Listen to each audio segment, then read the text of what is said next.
Assalamualaikum teman-teman, perkenalkan kami dari kelompok 1 yang akan membahas mengenai kurikulum di Indonesia. Di video ini kami akan memperkenalkan diri kami terlebih dahulu, kemudian menjelaskan mengenai sejarah perkembangan kurikulum di Indonesia, membahas mengenai perkembangan kurikulum di Indonesia, membahas mengenai masalah kurikulum di Indonesia, dan solusi dari masalah kurikulum di Indonesia. Terlebih dahulu, kami akan memperkenalkan diri kami. Kelompok kami terdiri dari 4 orang. Yang pertama adalah Fadilah Ajani, 2 Eliana Hidayat, 3 Yogi Hendra Tama, dan yang keempat Ali Firda Zulinar. Selamat menyaksikan. Selanjutnya ada sejarah perkembangan kurikulum di Indonesia. Sejarah kurikulum pendidikan di Indonesia kerap berubah setiap ada pergantian Menteri Pendidikan, sehingga mutu pendidikan Indonesia hingga kini belum memenuhi standar mutu yang jelas dan mantap. Dalam perjalanan sejarah sejak tahun 1945, kurikulum pendidikan nasional telah mengalami perubahan, yaitu pada tahun 1947, 1952, 1964, 1968, 1973, 1975, 1984, 1994, 2004, 2006, dan 2013. Perubahan tersebut merupakan konsekuensi logis dari terjadinya perubahan sistem politik, sosial budaya, ekonomi, dan iptek dalam masyarakat berbangsa dan bernegara. Sebab, kurikulum sebagai seperangkat rencana pendidikan perlu dikembangkan secara dinamis sesuai dengan tuntutan dan perubahan yang terjadi di masyarakat. Semua kurikulum nasional dirancang berdasarkan landasan yang sama, yaitu Pancasila dan Undang-Undang Dasar 1945. Perbedaan pada penekanan pokok dari tujuan pendidikan serta pendekatan dalam merealisasikannya. Adapun sejarah perkembangan kurikulum yang pertama yaitu ada kurikulum 1947 atau disebut dengan Rencana Pelajaran 1947. Kurikulum pertama yang lahir pada masa kemerdekaan memakai istilah dalam bahasa Belanda yaitu Leerplan, artinya rencana pelajaran. Istilah ini lebih populer dibanding setelah kurikulum dalam bahasa Inggris, yaitu perubahan arah pendidikan lebih bersifat politis dari orientasi pendidikan Belanda ke kepentingan nasional, sedangkan asas pendidikan ditetapkan Pancasila. Kurikulum yang berjalan saat itu dikenal dengan sebutan Rencana Pelajaran 1947, yang baru dilaksanakan pada tahun 1950. Sejumlah kalangan menyebutkan sejarah perkembangan kurikulum diawali dari kurikulum 1950.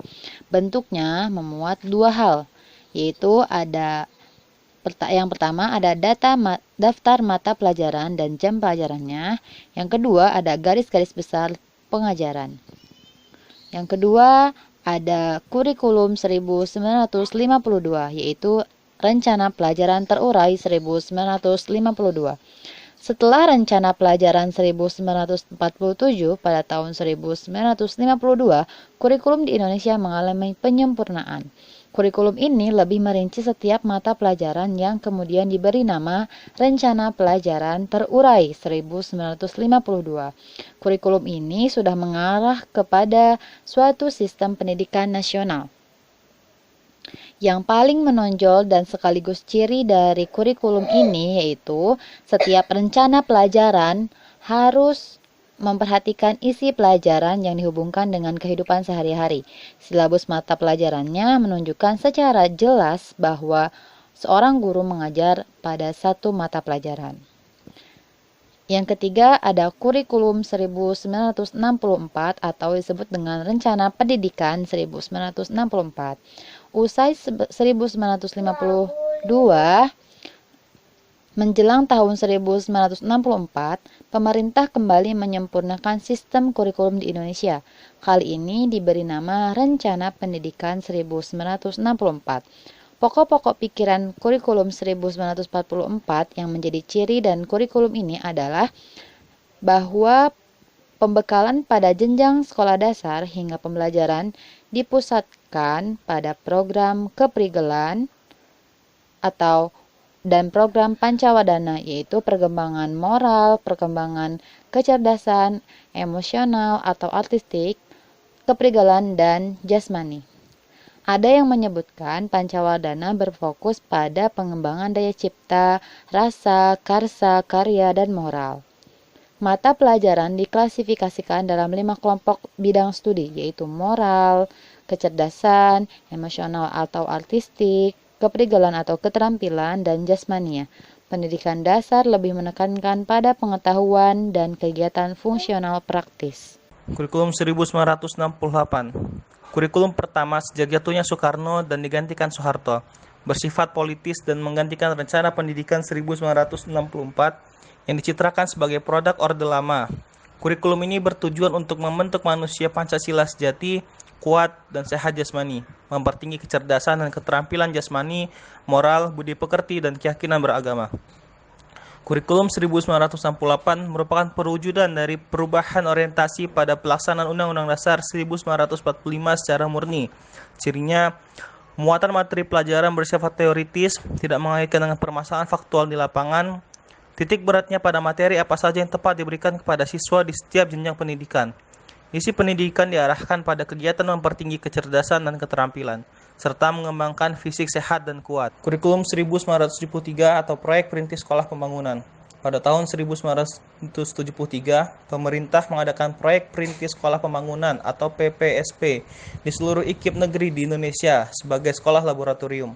Dengan adanya PPSP, sebelum kebijakan di bidang pendidikan didiseminasikan secara nasional, terlebih dahulu diterapkan atau dirintis secara terbatas atau pilot project di sekolah-sekolah laboratorium.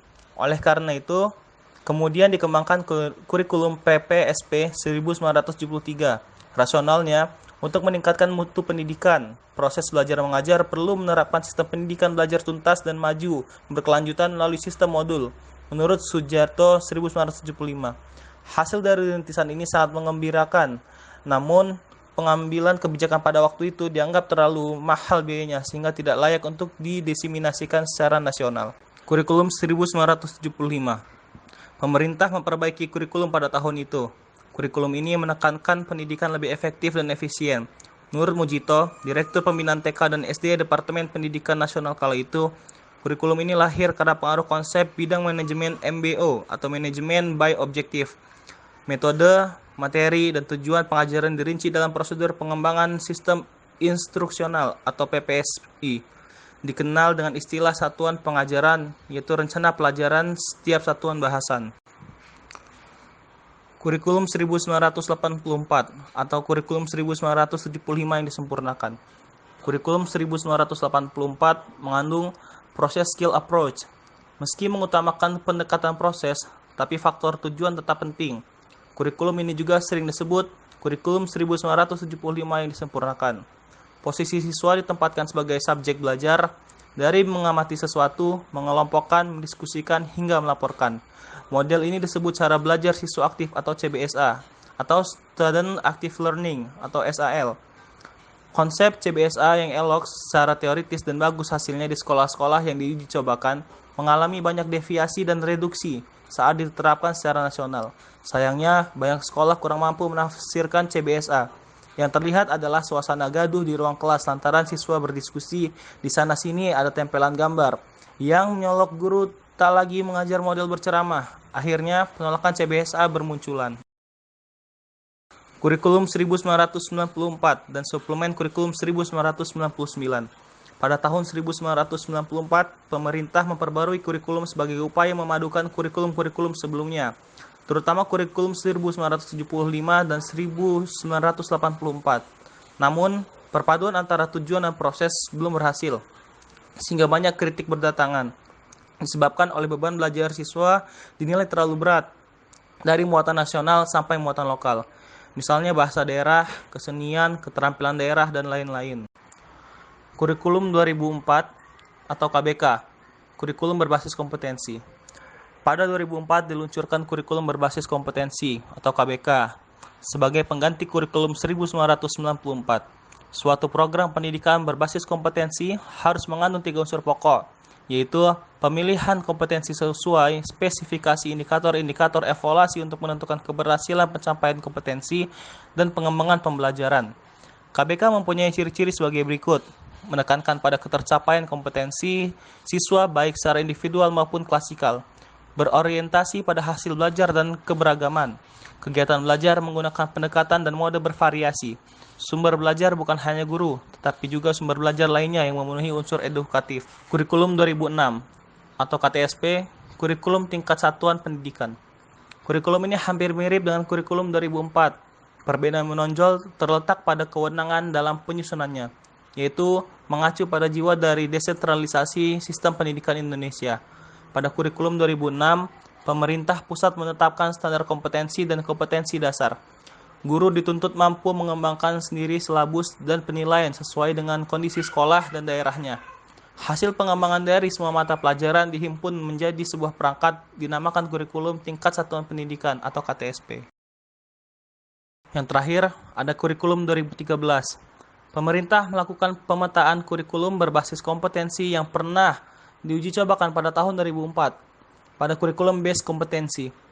Kompetensi dijadikan acuan dan pedoman bagi pelaksanaan pendidikan untuk mengembangkan berbagai ranah pendidikan, pengetahuan, keterampilan, dan sikap dalam seluruh jenjang dan alur pendidikan, khususnya pada jalur pendidikan sekolah. Kurikulum 2013 berbasis kompetensi memfokuskan pada pemerolehan kompetensi-kompetensi tertentu oleh peserta didik. Oleh karena itu, kurikulum ini mencakup sejumlah kompetensi dan seperangkat tujuan pembelajaran yang dinyatakan sedemikian rupa, sehingga pencapaiannya dapat diamati dalam bentuk perilaku atau keterampilan peserta didik sebagai suatu kriteria keberhasilan. Kegiatan pembelajaran perlu diarahkan untuk membantu peserta didik menguasai sekurang-kurangnya tingkat kompetensi minimal agar mereka dapat mencapai tujuan-tujuan yang telah ditetapkan, sesuai dengan konsep belajar tuntas dan pengembangan bakat. Setiap peserta didik harus diberi kesempatan untuk mencapai tujuan sesuai dengan kemampuan dan kecepatan belajar masing-masing. Tema utama kurikulum 2013 adalah menghasilkan insan Indonesia yang produktif, kreatif, inovatif, efektif, melalui pengamatan sikap, keterampilan, dan pengetahuan yang terintegrasi.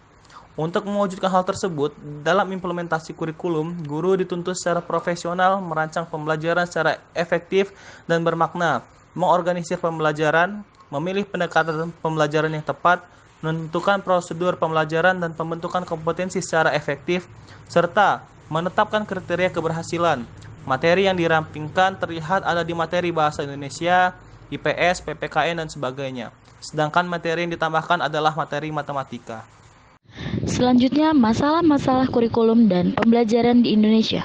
Begitu banyak masalah-masalah kurikulum dan pembelajaran yang dialami Indonesia. Masalah-masalah ini turut andil dalam dampaknya terhadap pembelajaran dan pendidikan di Indonesia. Yang pertama, kurikulum Indonesia terlalu kompleks. Jika dibandingkan dengan kurikulum di negara lain, kurikulum yang dijalankan di Indonesia sangatlah kompleks. Hal ini akan berakibat bagi guru dan siswa. Siswa akan terbebani dengan segudang materi yang harus dikuasainya. Siswa juga harus berusaha keras untuk memahami dan mengejar materi yang sudah ditargetkan. Hal ini akan mengakibatkan siswa tidak akan memahami seluruh materi yang diajarkan. Siswa akan lebih memilih untuk mempelajari materi dan hanya memahami sepintas tentang materi tersebut. Dampaknya, pengetahuan siswa akan sangat terbatas dan siswa kurang mengeluarkan potensinya. Daya saing siswa juga akan sangat berkurang. Selain berdampak pada siswa, guru juga akan mendapatkan dampaknya. Tugas guru akan semakin menumpuk dan kurang maksimal dalam memberikan pengajaran. Guru akan terbebani dengan pencapaian target materi yang terlalu banyak. Sekalipun masih banyak siswa yang mengalami kesulitan, guru harus tetap melanjutkan materi. Dan hal ini sangat tidak sesuai dengan peran seorang guru. Yang kedua, seringnya berganti nama. Kurikulum di Indonesia sering sekali mengalami perubahan. Namun, perubahan tersebut hanyalah sebatas perubahan nama semata, tanpa mengubah konsep kurikulum. Tentulah tidak akan ada dampak positif dari perubahan kurikulum di Indonesia. Bahkan, pengubahan nama kurikulum mampu dijadikan sebagai lahan bisnis oleh oknum-oknum yang tidak bertanggung jawab. Pengubahan nama kurikulum tentulah memerlukan dana yang cukup banyak. Apabila dilihat dari sudut pandang ekonomi, alangkah baiknya jika dana tersebut digunakan untuk bantuan pendidikan yang lebih berpotensi untuk kemajuan pendidikan. Yang ketiga, kurang lengkapnya sarana dan prasarana. Berjalannya suatu kurikulum akan sangat bergantung pada sarana dan prasarana pendidikan yang dimiliki. Sementara, apabila kita terjun langsung ke tempat, maka kita akan mendapati masih banyaknya sekolah yang masih belum memiliki sarana dan prasarana yang lengkap. Sarana dan prasarana tersebut seperti laboratorium, perpustakaan, komputer, dan lain-lain. Mungkin di sekolah-sekolah perkotaan sudah banyak yang memiliki sarana dan prasarana tersebut. Namun, bagaimana dengan sekolah yang di pedesaan dan daerah-daerah terpencil? Masih jarang sekali kita temui sekolah di daerah terpencil yang memiliki sarana dan prasarana yang lengkap. Rata-rata di sana masih kekurangan akan sarana dan prasarananya. Yang keempat, kurangnya pemerataan pendidikan. Meninjau mengenai sarana dan prasarana, hal ini berkaitan dengan kurangnya pemerataan yang dilakukan oleh Mendiknas. Selain itu, pemerataan pendidikan juga ditinjau dari segi satuan tingkat pendidikannya. Hal ini berkaitan dengan materi yang diajarkan di sekolah pada tingkat satuan pendidikan tertentu. Pada tingkat sekolah dasar, siswa diajarkan seluruh konsep dasar seperti membaca, menulis, menghitung, dan menggambar. Pada tingkat ini, siswa cenderung hanya diajarkan saja, tidak mengena pada pemaknaannya. Pada tingkat sekolah menengah pertama dan sekolah menengah atas, pelajaran yang diajukan cenderung hanya berkonsep pada tujuan agar anak mampu mengerjakan soal, bukan konsep anak agar mampu memahami soal. Dan yang terakhir, kurangnya partisipasi siswa. Siswa kurang mampu mengeluarkan potensi dan bakatnya. Hal ini karena siswa cenderung pada ketakutan akan guru karena pengenalan selintas materi tanpa berusaha mengembangkan materi, atau bisa kita katakan sebagai pasif. Siswa hanya terpaku pada materi yang diajarkan oleh guru tanpa adanya rasa ingin berusaha untuk mengembangkan potensinya. Di sini, kita akan membahas dari solusi. Dari masalah-masalah yang telah diuraikan sebelumnya, tentu ada solusi yang mampu memecahkannya. Berikut ini adalah beberapa solusi yang dapat dilakukan. Yang pertama yaitu mengubah paradigma dari pengajaran yang berbasis sistetik materialistik menjadi religius. Yang kedua, mengubah konsep awal paradigma kurikulum menjadi alur yang benar untuk mencapai suatu tujuan yang sebenarnya. Yang ketiga, melakukan pemerataan pendidikan melalui pemerataan sarana dan prasarana ke sekolah terpencil sehingga tidak akan ada lagi siswa di daerah terpencil yang keterbelakangan pendidikannya. Yang keempat, melakukan pengajaran bermakna, di mana guru tidak hanya mengajarkan materi, tetapi juga memberikan pemaknaan mengenai materi tersebut. Yang kelima, memberikan motivasi kepada siswa yang berprestasi agar mampu mengembangkan bakat dan potensi yang dimilikinya. Yang keenam, menjalankan kurikulum dengan sebaik mungkin. Yang ketujuh, membersihkan organ-organ kurikulum dari oknum-oknum tidak bertanggung jawab. Terima kasih teman-teman sudah menonton video mengenai kurikulum di Indonesia. Semoga apa yang kami sampaikan bermanfaat ya buat kalian. Terima kasih.